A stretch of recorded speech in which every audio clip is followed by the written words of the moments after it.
Hello there. Welcome back to the Pilgrim's Path podcast. So glad you could be with me this day because I'm going to be talking about a special book that I've been reading. But first, I've just finished smoking in my pipe. Trusty tobacco pipe. This one here. It's a Brigham. I got it in, I think it must have been about 2018, 2019. And the first time I used it, I actually used it for marijuana, the devil's lettuce. And that's when I was a hardcore stoner. So now I use it for tobacco. I've only just started smoking, occasionally, in moderation, of course. This is the stuff, Capstan Blue, flake tobacco. This is, from what I've gathered, the very same stuff that Tolkien used to smoke regularly. If my sources are correct, and my sources are on the internet, so they always are, right?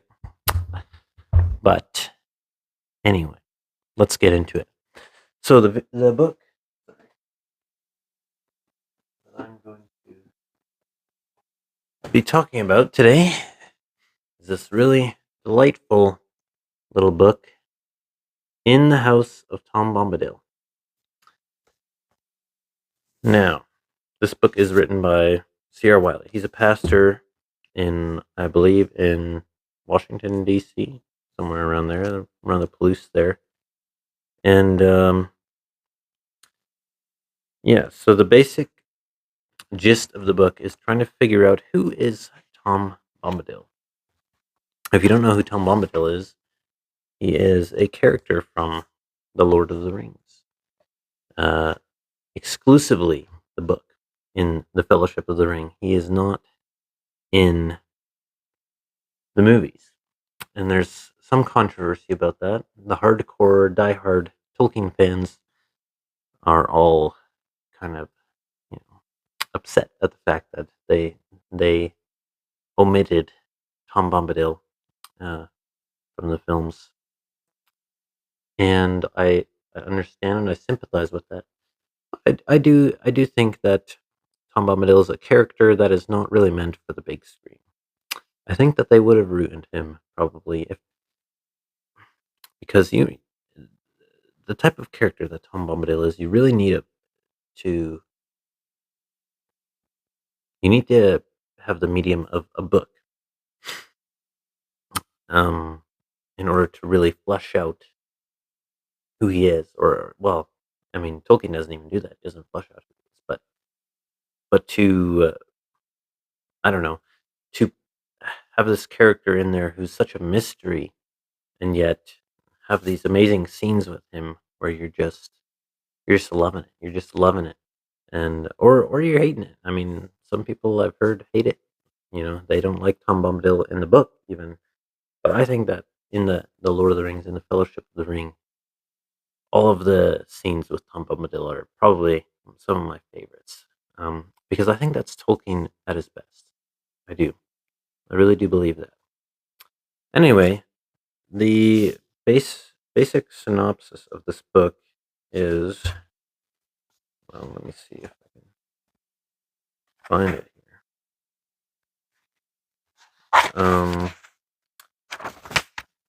Sir Wiley is going on an adventure with us as the audience, trying to discover and find out who is Tom Bombadil.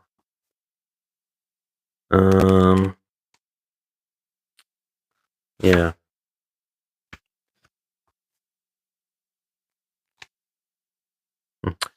He says, "This is a short book. Even so, I suspect that the subject's creator would think that it is too long and that the ideal page count should amount to 0. I think the professor or I think that Professor Tolkien would have believed that I am up to no good. He didn't altogether approve of preachers, being suspicious of us when we venture beyond our pulpits. He thought that we are particularly dangerous when we sit down to write stories, and he warned small children about us. So that's interesting. So at least he acknowledges that, but he also acknowledges that. Well, he says this. He says, "If Professor Tolkien ever picks up this book, I hope that he will forgive this preacher for wondering aloud about the joyful bounce of Bombadil. If you've forgotten that bounce, read the tale that Tolkien told about him again. It isn't long. Much of what I have to say about him is found in the first volume of The Lord of the Rings, The Fellowship of the Ring, in the chapters titled The Old Forest, In the House of Tom Bombadil, and Fog on the Barrow Downs." So he sums it up pretty good there when he says, when he calls what he's doing here wondering aloud about the joyful bounce of Bombadil. And that's basically what the book is. It's Sierra Wiley wondering aloud, who is Tom Bombadil? And the first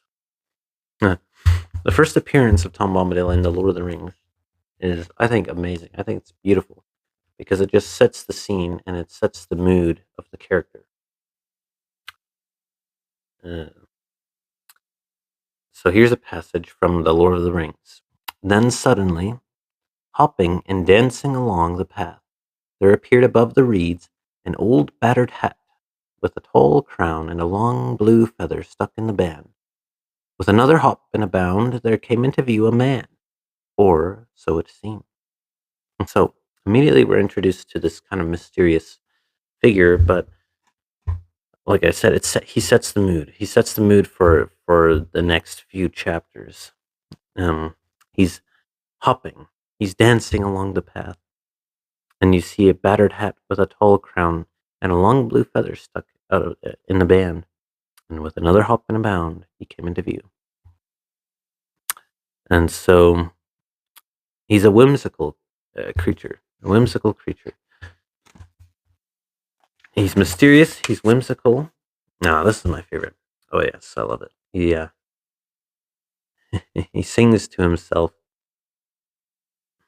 the way Tom sings. You can just hear Tolkien in this writing. He says, "Hey dole, merry dole, ring a dong dillo, ring a dong, hop along, fall all the willow. Tom bum, jolly Tom, Tom bombadillo." And that's just a snippet of what he sings. And what Sierra Wiley says, he says, "And it has the feel of something impromptu." It not only describes him, but it announces his intentions. He is going home to his beloved Goldberry, and he's bringing something important, white water lilies, and he's in a hurry. So watch out, Willow Man. When Tom arrives on the scene, Merry's feet are sticking out of a crack in the tree, and Pippin has been swallowed alive. Frodo and Sam run up to Tom, begging for help. Tom then, with what amounts to mock alarm, asks, "Whoa, whoa, steady there!" cried the old man. "Now, my little fellows, where be you a-going to, puffin' like a bellows? What's the matter then? Do you know who I am? I'm Tom Bombadil." And after Frodo and Sam tell Tom about their predicament, Tom says this. "What?" shouted Tom Bombadil, leaping up in the air. "Old Man Willow? Not worse than that, eh? That can soon be mended. I know the tune for him. Old grey Willow Man. I'll freeze his marrow cold if he don't behave himself. I'll sing his roots off. I'll sing a wind up and blow leaf and branch away. Old Man Willow." And that's pretty much what Tom does, with the exception of a wind blowing leaves and branches away. He puts his mouth to the crack containing Mary, and he sings in a low voice, evidently that produces an effect. Mary's legs begin to kick. Then Tom says, "You let them out again, Old Man Willow. What be you a-thinking of? You should not be waking. Eat earth, dig deep, drink water, go to sleep. Bombadil is talking." And so here, we're introduced to the idea that Tom Bombadil here, he has a certain level of authority or mastery, as Wiley goes on to say. And he seems to express it in the form of verse, of song, of poetry. So he has some sort of mastery. And that's the one, kind of the beginning here. Tom Bombadil is master. Now, so Wiley goes on to talk about, Tom Bombadil is master. Goldberry describes him as master to Frodo. And when Frodo asked Goldberry about Bombadil,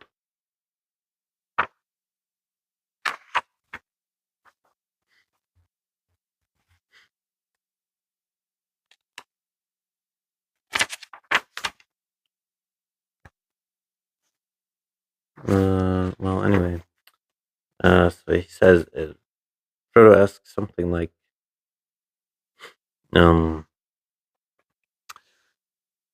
to Goldberry, he asks like, so, Tom is, oh no, I forget. Anyway, basically he is master, and yet the hills and the trees are individual actors, I guess you could say. They're free, and yet he is master, and his mastery is not a domination, but it is a dominion, a caring for, attending to. You know, the hobbits come out of the wild forest, and they onto Tom Bombadil's lawn, his property, and it's a cut lawn. It's a nice, freshly cut, freshly mowed lawn. It's in order. It's neat. It's tidy. It's clean, and he has his house in order. And then we learn that he takes the ring from Frodo for a moment, and he kind of flicks it up like it's a coin, and treats it like it's this trivial thing, like just a little plaything. And Frodo's astonished, and he just handed it back to Frodo. So we know there that he's unaffected by the ring, which is unheard of. He's the only character that is unaffected by the ring. And he goes on to talk about here that contrast Tom Bombadil with Saruman. That's what he calls him, Saruman, not Saruman. And Saruman, because Saruman is also, in a sense, master.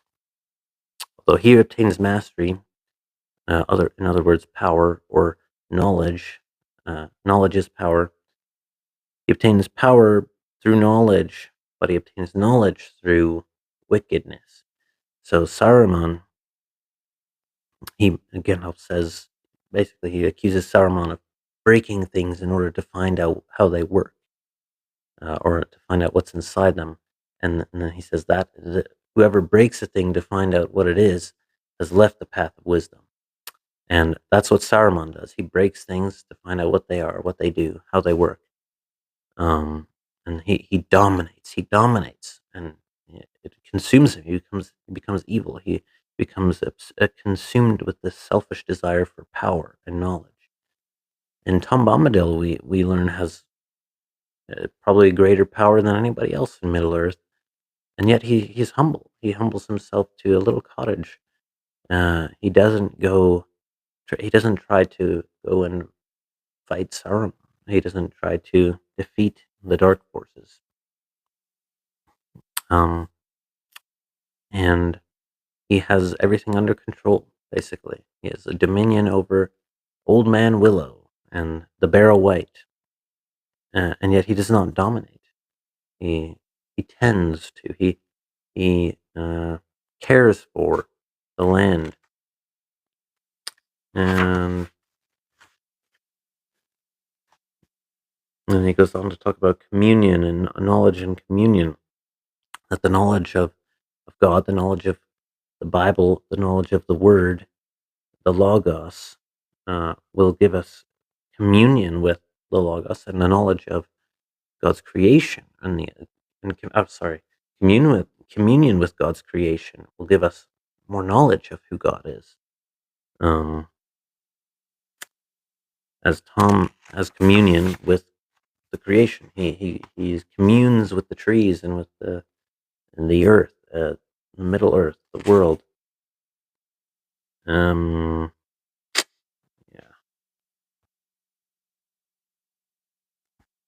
And basically, yeah, that's basically the gist of it.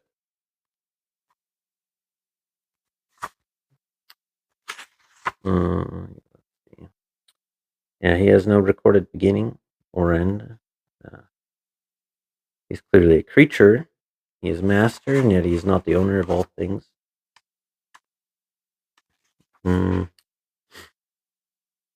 So Tom exercises dominion properly. Saruman dominates. Power is not inherently bad, but can be used for bad. Saruman's idea of dominion is control, breaking something in order to find out what it is. He seeks to gain knowledge by power, divorced from wisdom. And the modern world sees the world as an elaborate machine with no inherent value or dignity.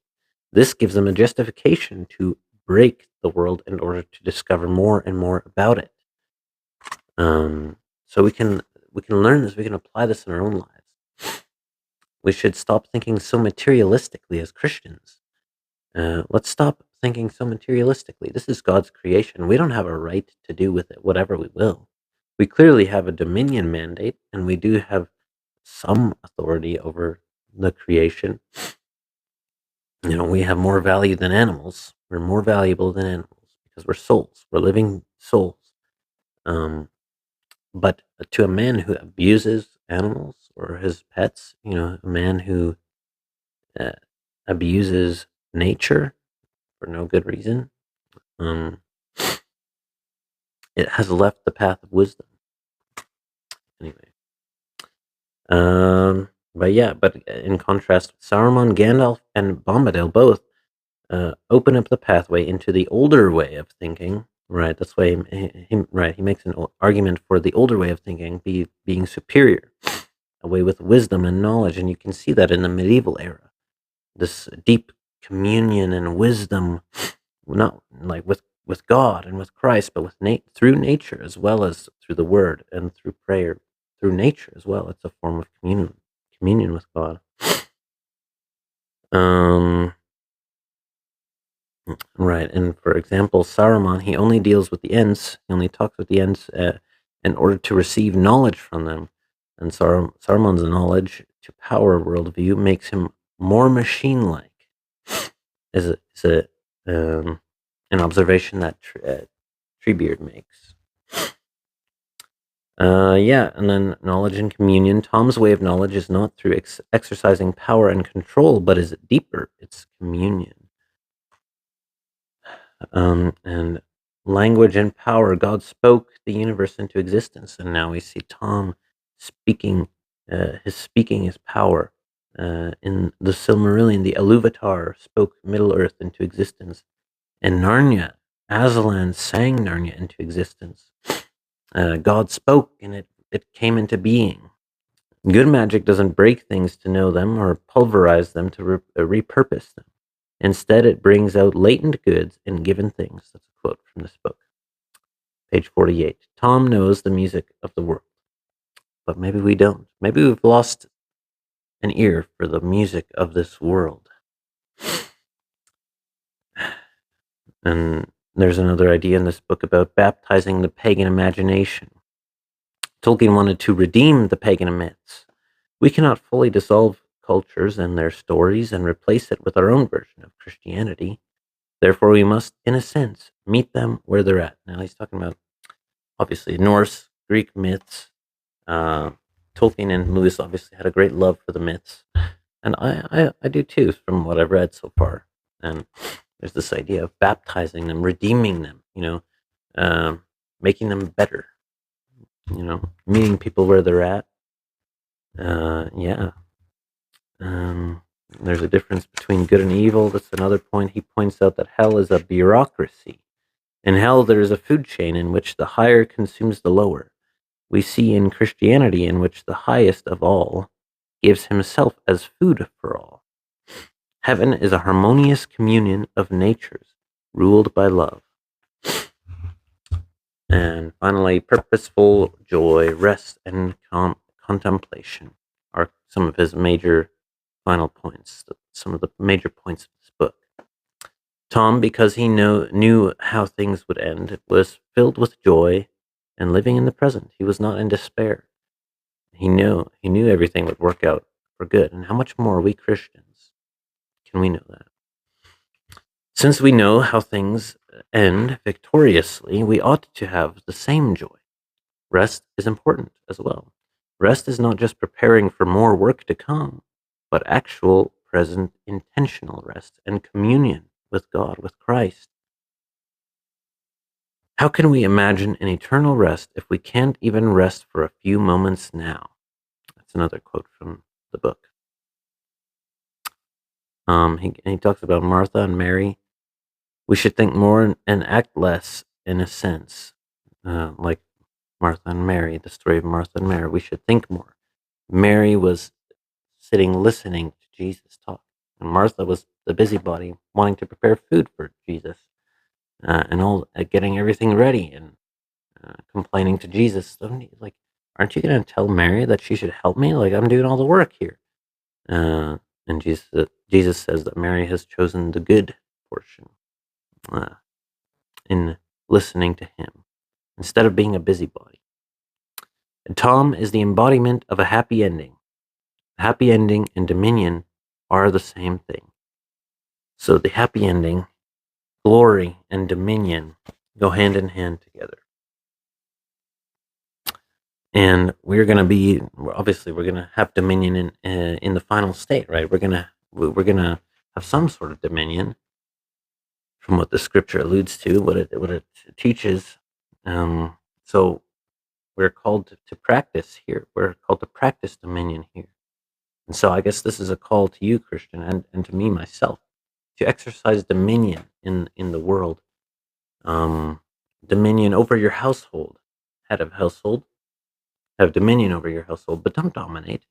Don't dominate, but have dominion. That includes your wife, your children, your pets, your household. And I struggle with this too, especially with taking care of vehicles. I'm not a vehicle guy, so I can often neglect that, and it's a struggle for me.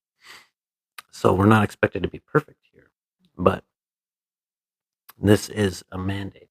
This is a mandate. Dominion. You can exercise dominion in your jobs. if you work for yourself, if you're a business owner, exercise dominion over your employees. You can exercise dominion basically anywhere. If you're a wife, a mother, exercise dominion. Exercise dominion over your kids, over your house.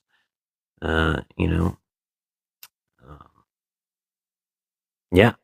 So this is something that's really applicable to us Christians in everyday life.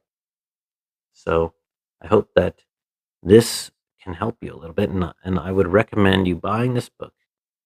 Grab it and give it a read. It's a short book, not very long at all, and it's a really worthwhile read, I think. Really insightful, and just a pleasure to read. Just a pleasure. He's such a good writer. He reminds me of Tolkien and Lewis in a way. He has his own distinctive tone. But if you ever hear him talk, Sierra Wiley, go and listen. He has a podcast. It's called the Theology Podcast, and it's these three guys that talk about theology and philosophy and literature. And Sierra Wiley, he's got this kind of almost cowboy esque accent, and voice. Like, he's kind of got a raspy, gruff voice, and he's got a nice white, like snow white beard.